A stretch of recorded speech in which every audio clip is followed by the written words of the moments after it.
Existen historias en la Biblia que pocos conocen, relatos de seres misteriosos, creaciones que jamás deberían existir y que Dios decidió destruir. Pero ¿quiénes eran estas criaturas? ¿Por qué fueron borradas de la historia? Y lo más aterrador, ¿podrían existir nuevamente? La verdad oculta en las Escrituras revela secretos que pueden cambiar todo lo que sabes sobre la creación. En este video, descubrirás las criaturas prohibidas de la Biblia, las razones que llevaron a Dios a eliminarlas y lo que esto significa para el futuro de la humanidad. Prepárate, porque algunas de estas historias te dejarán sin palabras, y una de ellas podría ser más real de lo que imaginas. Los nefilines, gigantes que desafiaron a Dios. La Biblia menciona un período misterioso antes del diluvio, donde seres poderosos habitaban la tierra. En Génesis 6:4 encontramos uno de los versículos más enigmáticos de las Escrituras. En aquellos días había gigantes en la tierra, y también después, cuando los hijos de Dios se unieron a las hijas de los hombres, quienes les dieron hijos. Estos fueron valientes, varones de renombre en la antigüedad. Pero, ¿quiénes eran estos gigantes? ¿Qué los hacía tan diferentes de la humanidad común? Y sobre todo, ¿por qué Dios decidió eliminarlos por completo? La expresión hijos de Dios ha generado debates por siglos. Muchos estudiosos creen que se refiere a ángeles caídos, seres espirituales que abandonaron su propósito celestial y comenzaron a interactuar con los humanos de manera prohibida. Esos ángeles habrían engendrado una descendencia híbrida, los nefilines, seres gigantescos con habilidades sobrenaturales. Otros estudiosos, sin embargo, defienden que esa expresión se refiere a los descendientes de Set, la línea piadosa de Adán, que se mezcló con la descendencia corrupta de Caín. Pero esta teoría plantea un problema. ¿Por qué esa unión produciría gigantes?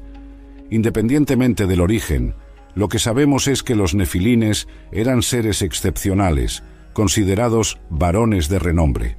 Esto sugiere que eran conocidos por su fuerza, inteligencia o incluso por su influencia sobre la humanidad. Algunas tradiciones judías afirman que fueron responsables de difundir conocimiento prohibido entre los hombres, enseñando magia, guerra y otras prácticas que condujeron el mundo a una corrupción irreversible. Pero si los nefilines eran tan poderosos, ¿qué llevó a su destrucción? La Biblia nos da una pista al describir el estado del mundo en esa época. En Génesis 6:5 leemos que vio el Señor que la maldad del hombre se multiplicaba en la tierra y que todos los designios de los pensamientos de su corazón eran solo mal continuamente. Esto sugiere que los nefilines tuvieron un papel central en la corrupción de la humanidad. Su impacto fue tan profundo que Dios tomó una decisión radical: destruir casi toda la creación a través del diluvio. La Biblia no dice expresamente que el diluvio ocurrió solo para destruir a los nefilines. El texto bíblico destaca la maldad generalizada de toda la humanidad como la razón principal para el juicio divino. Génesis 6:5. Los relatos sobre gigantes no están solo en la Biblia. Otras culturas antiguas, como la mitología sumeria, griega e incluso registros mayas, mencionan seres de gran estatura que gobernaron la tierra en tiempos remotos. Serán estas leyendas ecos de la realidad descrita en las Escrituras. Pero hay algo aún más intrigante. El propio versículo de Génesis 6:4 sugiere que los nefilines existieron antes y después del diluvio.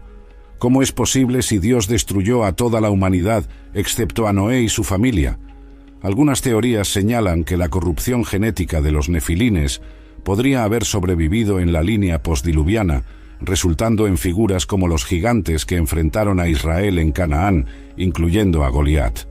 Eso significaría que la amenaza de los nefilines no terminó por completo con el diluvio. La Biblia cita a gigantes después del diluvio, pero no confirma de forma concluyente que fueran los mismos nefilines o que su genética hubiera sobrevivido. Números 13:33 puede indicar la percepción de los espías, posiblemente exagerada o real, sobre la presencia de hombres de gran estatura. Ahora que hemos profundizado en la historia de estos gigantes prohibidos, comparte tu opinión en los comentarios. ¿Crees que los nefilines eran realmente hijos de ángeles caídos o simplemente humanos poderosos? Los habitantes de Canaán, pueblos que Dios ordenó exterminar. Después del diluvio, la tierra fue repoblada por los descendientes de Noé. Pero algo extraño sucedió a lo largo de las generaciones. Cuando Dios ordenó a los israelitas conquistar la tierra prometida, dio una orden específica y chocante.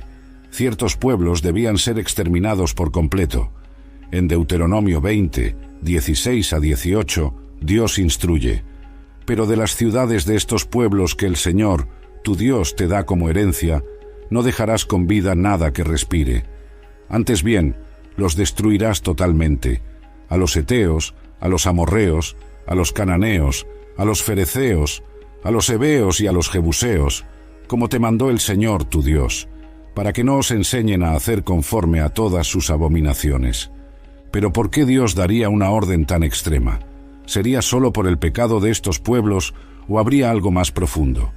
Una de las teorías más intrigantes sugiere que estos pueblos estaban ligados a la línea de los nefilines.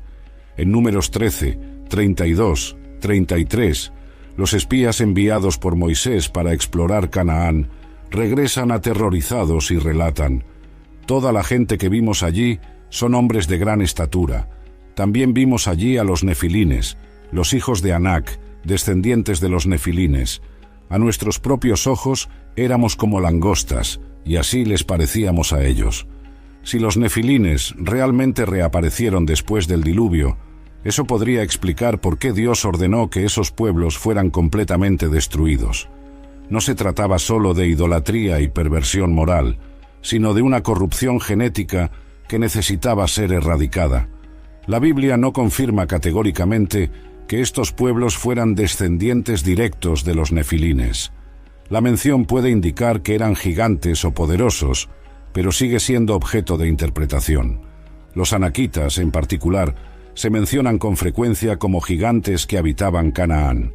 Josué 11, 21, 22 describe cómo Josué los expulsó de la tierra.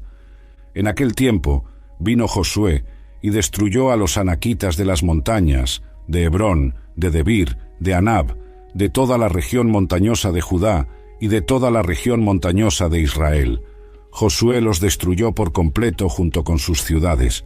Ninguno de los anaquitas quedó en la tierra de los hijos de Israel.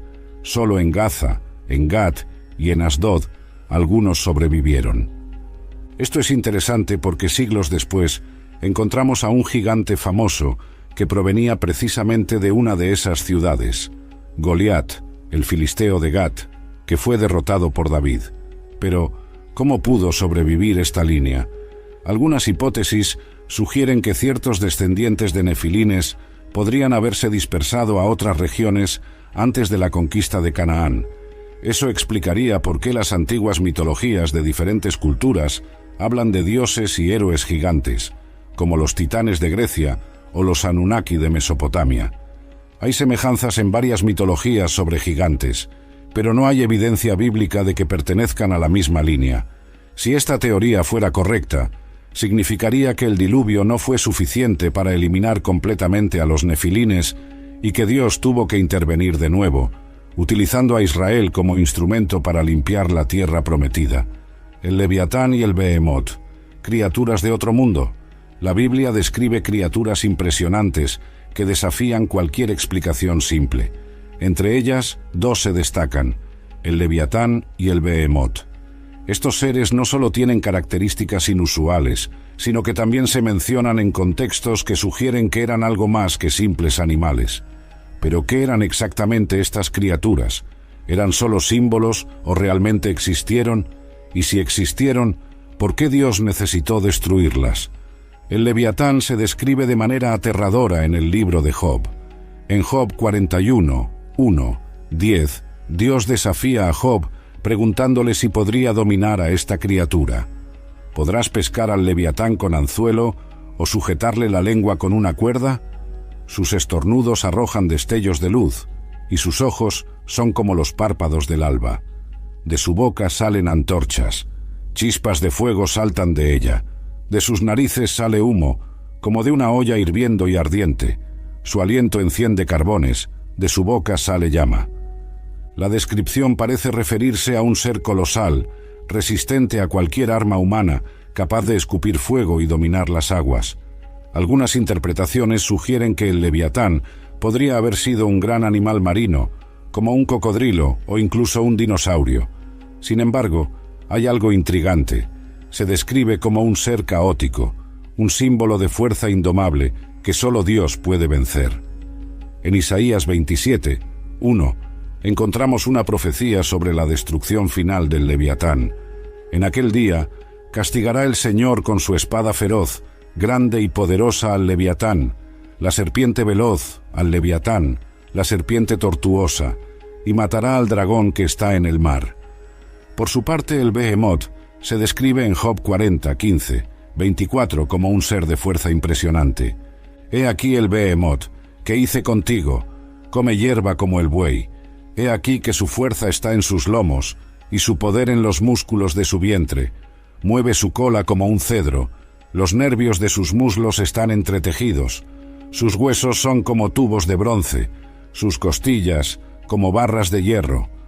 Algunas personas creen que el Behemoth podría ser un hipopótamo o un elefante, pero hay un detalle curioso.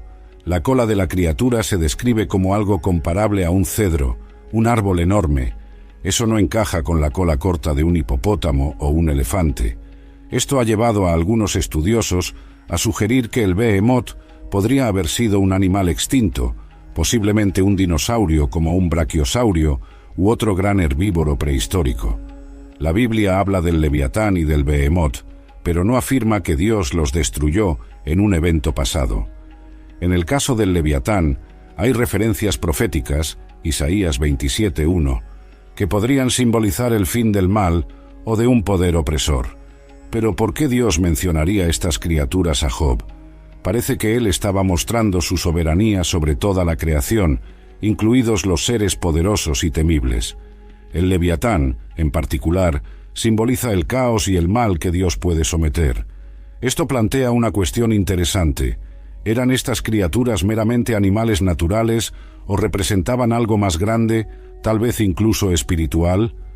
Si consideramos al Leviatán como una manifestación del caos o de algo maligno, su destrucción al final de los tiempos podría estar ligada a la victoria final de Dios sobre todas las fuerzas que se oponen a él.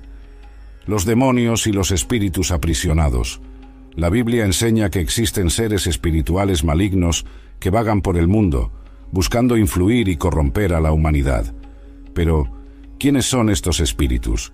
¿Son solo ángeles caídos o hay algo más profundo en esta historia? La palabra de Dios nos da pistas intrigantes sobre el origen de los demonios y la existencia de espíritus aprisionados. En Mateo 12, 43, 45, Jesús describe la naturaleza de los espíritus inmundos. Y cuando el espíritu inmundo sale del hombre, anda por lugares áridos buscando reposo y no lo encuentra. Entonces dice: volveré a mi casa de donde salí, y cuando llega la encuentra desocupada, barrida y adornada. Entonces va y toma consigo otros 7 espíritus peores que él, y entrando, habitan allí. Esto nos muestra que estos espíritus son errantes y siempre buscan un cuerpo donde habitar. Con frecuencia se asocia a los demonios con posesiones, como vemos en Marcos 5, 9, 13, donde Jesús se encuentra con un hombre poseído por una legión de espíritus malignos. Cuando Jesús los expulsa, los demonios piden entrar en una piara de cerdos, que pronto se precipita en el mar. Este episodio muestra que estos espíritus no quieren estar sin un cuerpo físico, lo que sugiere que su origen podría estar ligado a algo que ya tuvo forma corpórea. Algunas tradiciones extrabíblicas, como el libro de Enoc, afirman que los demonios serían los espíritus de los nefilines muertos. Sin embargo, la Biblia no lo enseña explícitamente. La visión más aceptada es que los demonios son ángeles caídos, no espíritus híbridos. La Biblia también habla de ángeles caídos que fueron aprisionados por Dios debido a un pecado específico. Judas 1, 6 nos dice: y a los ángeles que no guardaron su dignidad, sino que abandonaron su propia morada, los ha guardado bajo oscuridad, en prisiones eternas, para el juicio del gran día. Asimismo, segunda de Pedro 2, 4 refuerza esta idea al afirmar: porque si Dios no perdonó a los ángeles que pecaron, sino que arrojándolos al infierno, los entregó a cadenas de oscuridad para ser reservados al juicio. La palabra usada para infierno en este versículo es tártaro, un lugar de castigo profundo. Esto indica que ciertos ángeles caídos cometieron una transgresión tan grave que fueron encarcelados de inmediato por Dios. El libro de Apocalipsis también menciona espíritus malignos aprisionados, que serán liberados en un tiempo determinado. Apocalipsis 9, 1, 3 describe la apertura del abismo, de donde salen criaturas atormentadoras, y se le dio la llave del pozo del abismo, y abrió el pozo del abismo, y subió humo del pozo, como el humo de una gran caldera, y del humo salieron langostas sobre la tierra, y se les dio poder, como tienen poder los escorpiones de la tierra. Esto sugiere que hay seres espirituales aprisionados que aún no han sido liberados, pero que tendrán un papel importante en el fin de los tiempos. Basándonos en estos pasajes, sabemos que hay espíritus inmundos que vagan por la tierra, buscando cuerpos para poseer. Existen ángeles caídos que fueron encarcelados en tinieblas hasta el juicio final. El libro de Apocalipsis habla de un abismo donde ciertos espíritus están encarcelados, esperando el tiempo determinado por Dios para ser liberados. La Biblia no aclara directamente la relación entre estos grupos, pero es evidente que el mundo espiritual está en guerra y que algunas de estas fuerzas malignas aún jugarán un papel en la historia de la humanidad. Ante esto, surge una pregunta. Si estos espíritus están activos en el mundo hoy, ¿cuál será su impacto en los últimos días? Estamos avanzando hacia un tiempo similar a los días de Noé, cuando la maldad se multiplicó hasta el punto de que Dios intervino directamente. Deja tu comentario sobre lo que piensas acerca de los demonios y de los espíritus aprisionados. El regreso de los días de Noé. ¿Podrían volver estas criaturas? Jesús hizo una declaración intrigante sobre el fin de los tiempos. En Mateo 24, 37, 39, Él dijo: «Mas como en los días de Noé, así será la venida del Hijo del Hombre. Porque como en los días antes del diluvio estaban comiendo y bebiendo, casándose y dándose en casamiento, hasta el día en que Noé entró en el arca, y no entendieron hasta que vino el diluvio, y se los llevó a todos, así será también la venida del Hijo del Hombre». Esta comparación plantea una pregunta importante. ¿Qué sucedía exactamente en los días de Noé? Sabemos que el mundo antes del diluvio estaba corrompido de forma extrema. Génesis 6, 5 describe la situación. «Y vio el Señor que la maldad del hombre era mucha en la tierra, y que todo designio de los pensamientos de su corazón era de continuo solamente el mal». El pecado había alcanzado un nivel tan profundo que Dios decidió destruir a toda la humanidad, excepto a Noé y su familia. Pero el texto de Génesis 6 menciona otro detalle que podría estar ligado a lo que Jesús dijo sobre los últimos días. Génesis 6, 1, 4 habla de los hijos de Dios, que se unieron a las hijas de los hombres, dando lugar a los nefilines, los gigantes de la antigüedad. Si estos seres realmente tuvieron un papel en la corrupción del mundo antes del diluvio, estaba Jesús advirtiéndonos que algo similar sucederá antes de su regreso. La Biblia también nos advierte sobre un tiempo futuro de gran engaño e influencia maligna sobre la humanidad.